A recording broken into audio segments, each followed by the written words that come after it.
കഴിഞ്ഞ ദിവസം മുതൽ ചില നടന്റെ ആരാധകർ പ്രചരിപ്പിച്ച ഒരു വലിയ വാർത്ത കാട്ടുതീ പോലെ പടർന്നു എന്നതാണ് കാണാൻ കഴിയുന്നത്. എമ്പുരാൻ എന്ന ചിത്രത്തിന്റെ ബജറ്റിനെ കുറിച്ചുള്ള ഒരു വാർത്തയാണ് പുറത്തു വന്നത്. അടുത്തിടെ പ്രൊഡ്യൂസേഴ്സ് അസോസിയേഷനുമായി ബന്ധപ്പെട്ട് ഇനി വരുന്ന സിനിമകളുടെയൊക്കെ ബജറ്റുകൾ അവർ പുറത്തുവിടും എന്ന് പറഞ്ഞിരുന്നു. ഇപ്പോൾ അതുമായി ബന്ധപ്പെട്ട ഒരു മനോരമയിൽ വന്ന റിപ്പോർട്ടാണ് അവർ പങ്കുവച്ചുകൊണ്ടെത്തുന്നത്. എമ്പുരാന് ഏകദേശം 141 കോടി രൂപയുടെ ബജറ്റ് ഉണ്ടെന്നും ഇത് പൃഥ്വിരാജിന്റെയും മോഹൻലാലിന്റെയും റെമ്യൂണറേഷൻ ഇല്ലാതെയാണ് ഈ ബജറ്റ് എന്നതൊക്കെയാണ് റിപ്പോർട്ടുകൾ. മനോരമ ഓൺലൈനിൽ വന്ന ജി സുരേഷ് കുമാറിന്റെ ഇന്റർവ്യൂവുമായി ബന്ധപ്പെട്ട റിപ്പോർട്ടാണ് ഇത്. എന്നാൽ മനോരമയുടെ ഓൺലൈൻ ഈ വാർത്തയിൽ ഇങ്ങനെയൊരു കാര്യം ജി സുരേഷ് കുമാർ പറഞ്ഞതായി എവിടെയും മെൻഷൻ ചെയ്തിട്ടില്ല. പിന്നെ എങ്ങനെ വന്നു എന്നതാണ് പലരും ചോദിക്കുന്നത്. പക്ഷേ ഇത് പുറത്തുവിട്ട് കഴിഞ്ഞപ്പോൾ നിരവധി പ്രചാരണങ്ങളാണ് ഉണ്ടായിരിക്കുന്നത്. ബറോസിന് 150 കോടി എന്ന് ഒരു മാർക്കറ്റിംഗ് ഹെഡ് പറഞ്ഞപ്പോൾ തന്നെ അത് വലിയ രീതിയിൽ പ്രചരിക്കുകയും എന്നാൽ ഒഫീഷ്യലായി ഇതിന്റെ ബജറ്റിനെ കുറിച്ച് ആരും ഒന്നും പറഞ്ഞിട്ടുമില്ല. അതുകൊണ്ട് തന്നെ ബറോസിന് വലിയ വിജയമാകാത്തതുകൊണ്ട് തന്നെ അവർ ഈ ഒരു ബജറ്റിനെ വെച്ചുകൊണ്ട് ചിത്രം ഫ്ലോപ്പ് ആയത് ഏറ്റവും വലിയ ഫ്ലോപ്പ് ആണെന്ന് ഡിസാസ്റ്റർ ആണെന്നും ഒക്കെ പറയുന്നു. അതുപോലെ എമ്പുരാൻ എന്തെങ്കിലും ഒന്ന് സംഭവിച്ചാൽ പറയാൻ അവർക്ക് കാരണങ്ങൾ വേണമല്ലോ. ഇത് ആരോ ബുദ്ധിപരമായി കളിച്ച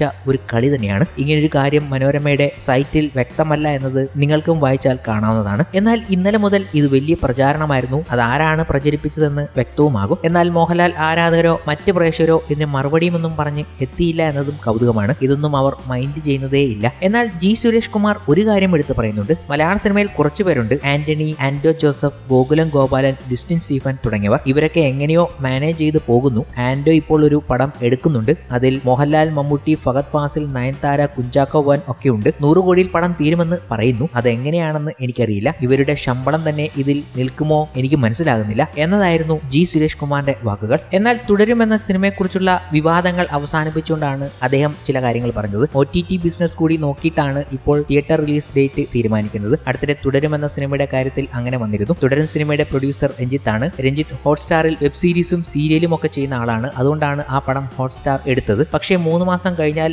മാത്രമേ പടം റിലീസ് ചെയ്യാനുള്ള സ്ലോട്ട് അവർക്കുള്ളൂ. മെയ് വരെയുള്ള പടങ്ങൾ അവർ ചാർട്ട് ചെയ്ത് കഴിഞ്ഞു. സിനിമ ഇപ്പോൾ തിയേറ്ററിൽ റിലീസ് ചെയ്താൽ ഇത്ര മാസം കഴിഞ്ഞ് OTTയിൽ വരികയുള്ളൂ. അപ്പോൾ അതിന്റെ പുതുമ നഷ്ടപ്പെടും. അവർക്ക് മാസം 1-2 പടം മതി. ഇവിടെയും പ്രശ്നം നിർമ്മാതാവിനാണ്. പടം റിലീസ് ചെയ്യാൻ 3 മാസം താമസിക്കുമ്പോൾ കുറെ പണം പലിശീനത്തിൽ നിർമ്മാതാവിന് നഷ്ടപ്പെടും. OTTയെ വിശ്വസിച്ചൊന്നും സിനിമ എടുക്കാൻ പറ്റില്ല. വലിയ പ്രതിസന്ധിയിലാണ് ഇൻഡസ്ട്രി എന്നും അദ്ദേഹം പറയുന്നുണ്ട്. പിന്നെ എമ്പുരാന്റെ ഈ ബജറ്റിന്റെ വിവരം എങ്ങനെ വന്നു എന്നതാണ്. എന്തായാലും അദ്ദേഹത്തിന്റെ ഇന്റർവ്യൂവിൽ അങ്ങനെ ചില കാര്യങ്ങൾ പറയുന്നില്ല എന്നതുകൂടി നോക്കി കാണേണ്ടതാണ്. എന്നാൽ എമ്പുരാൻ ഇത്രയൊക്കെ ബജറ്റ് ഉണ്ടെങ്കിൽ പോലും അതൊക്കെ ആ സിനിമയുടെ ക്വാളിറ്റി വ്യക്തമാക്കുന്നുണ്ട് എന്ന് പ്രേക്ഷകർ അനുമാനിക്കുന്നുണ്ട്. എമ്പുരാൻ സിനിമയുടെ ബജറ്റ് മോഹൻലാൽ, പൃഥ്വി എന്നിവരുടെ പേയ്മെന്റ്, പ്രിന്റ് പബ്ലിസിറ്റി എന്നിവ കൂടാതെ തന്നെ 141 കോടി കേട്ടതിൽ അത്ഭുതമൊന്നുമില്ല എന്നതാണ് പല പ്രേക്ഷകരും പറഞ്ഞത്. കാരണം ഇതിന്റെ 2.32 മിനിറ്റ് ടീസർ കണ്ടതിൽ നിന്നും ഈ സിനിമയുടെ ഫ്രെയിമിംഗ് കണ്ട് ഞെട്ടിയതാണ്. അതുകൊണ്ട് തന്നെ ഇതുപോലുള്ള ഫ്രെയിം വരുന്ന സിനിമയുടെ സ്കെയിൽ മലയാളത്തിലെ ഉയർന്ന ബജറ്റ് എന്ന സിനിമയുടെ 3 ഇരട്ടിയോളം വന്നാൽ എന്ത് അത്ഭുതം തോന്നാനാണ്.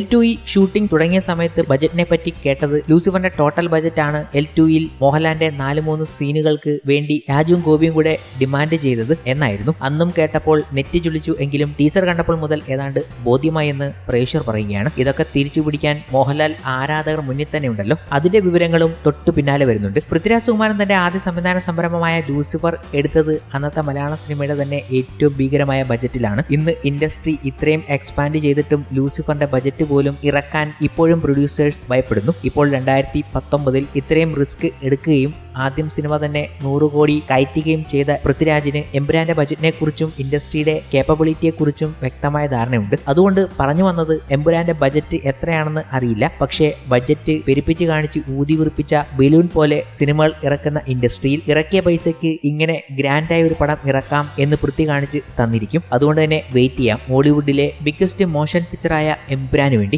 ഇതൊരു ഭാഗത്ത് കുറ്റം പറഞ്ഞ് പ്രേക്ഷകരൊക്കെ ഒരു ഭാഗത്ത് നിൽക്കുമ്പോൾ ടിക്കറ്റ് ഡിമാൻഡ് വളരെ ഹൈയിൽ തന്നെയാണ് പോയിക്കൊണ്ടിരിക്കുന്നത്. ഒടിയന് പോലും ഈ ലെവൽ ഉണ്ടായിരുന്നില്ലെന്ന് തോന്നുന്നു. 1500 സീറ്റൊക്കെ 15 മിനിറ്റ് കൊണ്ടൊക്കെയാണ് ഫില്ലാകുന്നത്. ആൾമോസ്റ്റ് എല്ലാവരും ഈ സിനിമ FDFS വിറ്റ്നസ് ചെയ്യണം എന്ന നിലയിൽ തന്നെയാണ് ഇരിക്കുന്നതും. അതുകൊണ്ട് ടിക്കറ്റ് വാങ്ങിച്ചു കൂട്ടുകയാണ്. 5:30 6 AM FDFS ആണെങ്കിലും 9:30 കൂടെ സെറ്റ് ചെയ്ത് 500+ ഫാൻ ഷോ പോകുമെന്ന് തോന്നുന്നുണ്ട്. നാളെ മുതൽ റിലീസ് ഡേ വരെ ലൈവായി സിനിമയുടെ അപ്ഡേറ്റ് ഉണ്ടാകുമെന്നതും വൻ പോസിറ്റീവാണ് ലഭിക്കുന്നതെന്നും പറഞ്ഞുകൊണ്ട് ഫാൻസാർ എത്തിയിട്ടുണ്ട്. തിരുവനന്തപുരത്ത് ഐറിസ് പ്ലക്സിൽ ചാർട്ട് ചെയ്ത ഫാൻ ഷോയുടെ കണക്കാണ് 1500 സീറ്റിന് മുകളിലുള്ള തിയേറ്ററിലെ കണക്ക്. അത് 15 മിനിറ്റ് കൊണ്ടാണ് സോൾഡ് ഔട്ട് ആയി എന്ന വിവരം പങ്കുവച്ചത്. 120+ ഫാൻ ഷോ ഇപ്പോൾ തന്നെ ആയി കഴിഞ്ഞു.